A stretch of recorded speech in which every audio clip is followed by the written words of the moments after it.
आज हमारे खास मुलाकात कार्यक्रम में मौजूद है एडिशनल एसपी संदीप सारस्वत जी। इनसे बात करते हैं क्या कुछ खास इनकी जर्नी रही, किस तरीके से ये एक पुलिस सेवा में इन्होंने जो सेवा दे रहे हैं वो किस तरीके से आए, किन्होंने इनको मोटिवेट किया इस पुलिस सेवा में आने के लिए। इनसे बात करते हैं। सर बहुत बहुत नमस्कार, आपका चैनल में बहुत स्वागत है। बहुत बहुत धन्यवाद।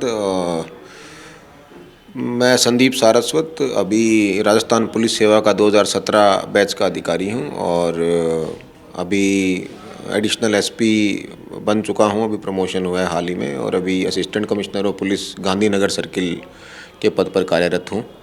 और जहाँ तक जर्नी की बात है तो सिविल सर्विसेज में जाने का शुरुआत से ही स्कूल टाइम से ही सपना था और इसी क्रम में सिविल सर्विसेज की तैयारी की, यूपीएससी का भी इंटरव्यू दिया और Rajasthan police Rajasthan public service commission का भी इंटरव्यू दिया, पंजाब का भी इंटरव्यू दिया, हरियाणा का भी इंटरव्यू दिया और बट अल्टीमेटली 2013 वाला ये आरएएस का एग्ज़ाम था, उसका जो फाइनल रिज़ल्ट आया 2016 में, तो उसमें ये सफलता मिली।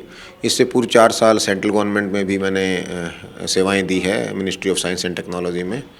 और मोटिवेशन की जहाँ तक बात है, फैमिली का मोटिवेशन रहा और फैमिली में जैसे शुरुआती स्टेज में पेरेंट्स ने मोटिवेट किया कि मेरी जैसे मदर शुरुआत से ही कहती थी कि मेरा बच्चा जो है वो कलेक्टर बनेगा या डिप्टी एसपी बनेगा, इस तरह के जैसे शुरुआत से ही वो था। और बाद में बड़े जो ब्रदर हैं उन्होंने मोटिवेट किया और फिर 2012 से जो मेरी लाइफ पार्टनर है वो स्वयं सोनिया, जो अभी आईआरएस ऑफिसर हैं, joint commissioner of income tax, उन्होंने मोटिवेट किया कि मैं इस सर्विस में जा सकता हूं और जो मेरी कमियां थी उनको भी दूर करवाने में मेरी हेल्प की और फाइनली जो है मुझे 2017 में यहाँ ज्वाइनिंग मिली।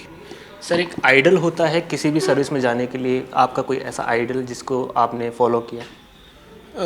काफ़ी जैसे हमारे में जब चंडीगढ़ तैयारी करता था तो हमारे पड़ोस में कुलदीप सिंह जी थे आईपीएस, वो रहते थे, तो उनको देखकर मोटिवेशन मिलता था क्योंकि उनकी मैं देखता था कि यूनिफॉर्म में वो कभी निकलते हैं तो किस तरह से लोग उनका रिस्पेक्ट करते हैं। तो एक फिर पुलिस सेवा में जाने का उन्हीं को देखकर जो है वो मोटिवेशन मिला।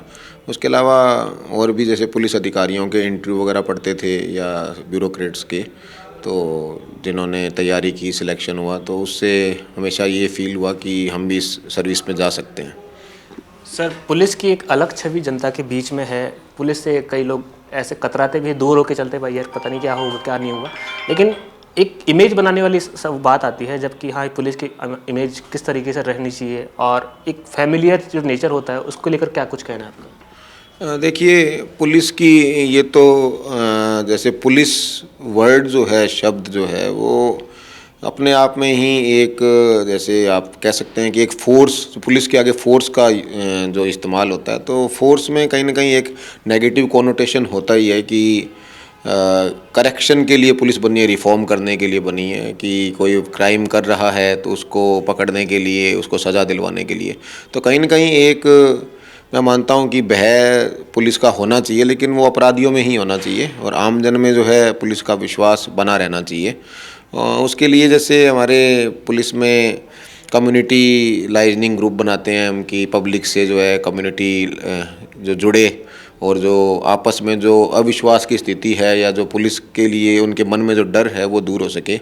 उसके अलावा पुलिस मित्र योजना भी है जिसमें युवाओं को हम पुलिस के साथ जोड़ते हैं ताकि उनके पुलिस के लिए जो फ्यूचर में चल के जब वो उनका करियर बने तो वो पुलिस में आने के लिए मोटिवेट भी हों और पुलिस के लिए जो है उनकी सकारात्मक पुलिस की जो छवि बने कि नहीं, पुलिस हमारे अच्छे के लिए काम करती है।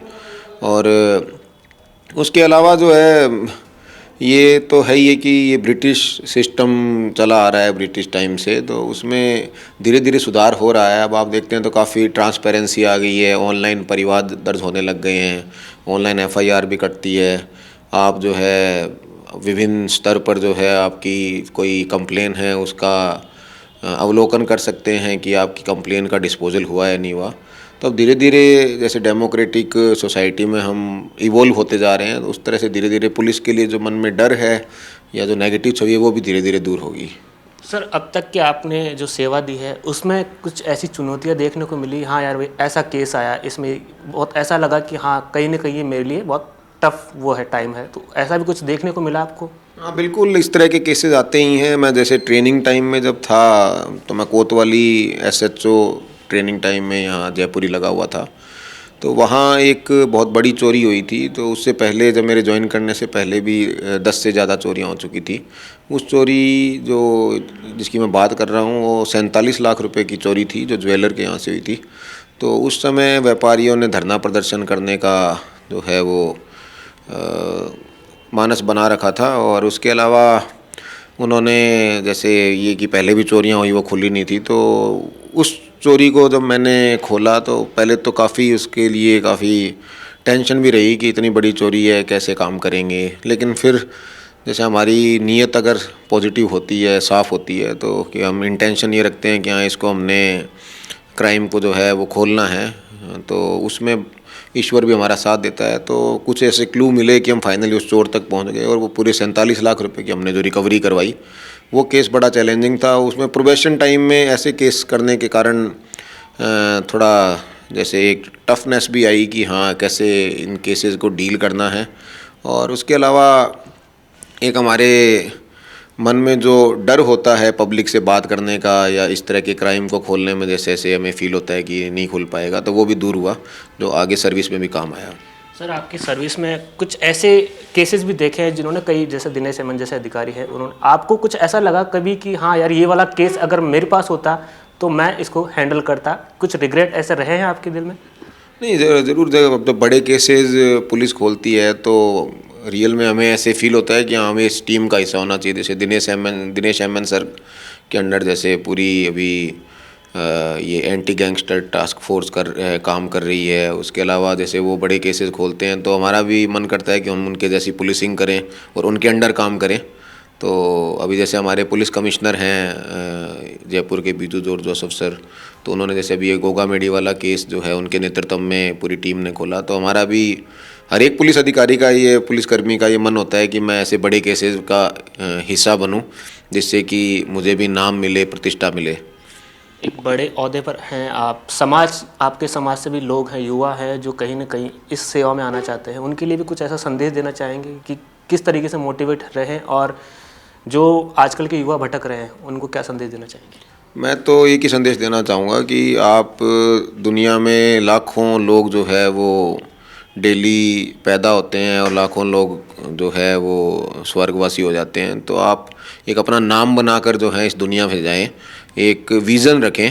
क्योंकि जैसे डॉक्टर एपीजे अब्दुल कलाम का भी हमेशा यही कहना था कि आप एक विज़न रखें लाइफ में, कि मैंने गोल रखें कि मैंने क्या करना है जीवन में, मेरा उद्देश्य क्या है, मेरा लक्ष्य क्या है। और जो है आप एक टारगेट को जो है अपने स्कूल टाइम से ही अगर डिसाइड कर लें कि मैंने इस दिशा में जाना है या इस जो है गोल को अचीव करना है, तो कोई भी गोल जो है वो अनअचीवेबल नहीं है, आप अचीव कर सकते हैं।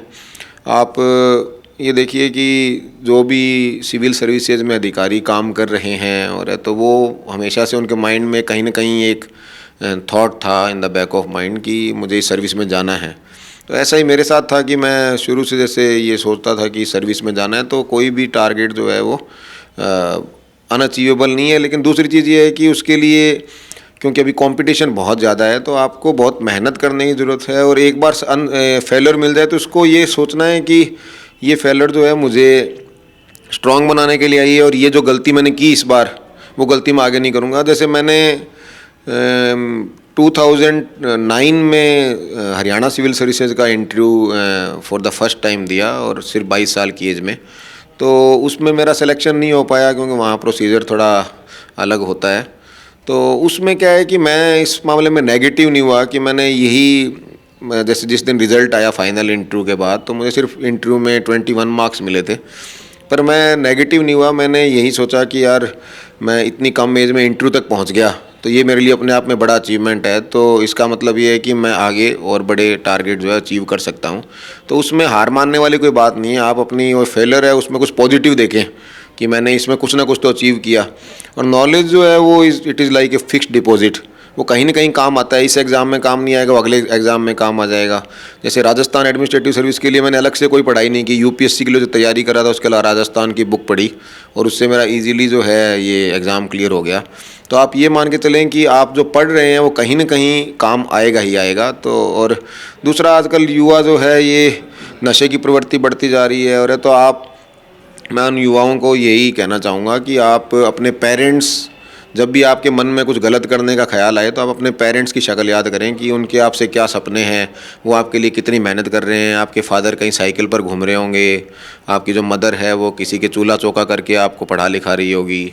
तो वो आप अगर उनको दिमाग में रखेंगे और आप दूर रह रहे हैं तो उनसे डेली एक बार बात ज़रूर करें कि आपका जो है ये टारगेट, उनसे बात करने से क्या आपको एक मोटिवेशन भी मिलेगा और आपके माइंड में हमेशा ये रहेगा कि मैं इन पेरेंट्स के लिए ये तैयारी कर रहा हूँ, पढ़ाई कर रहा हूँ, मैं उनको नीचा नहीं देखने दूंगा। तो जिससे कि अपने आप आपको एक मोटिवेशन फील होगा और आप अपने टारगेट को अचीव कर पाएंगे।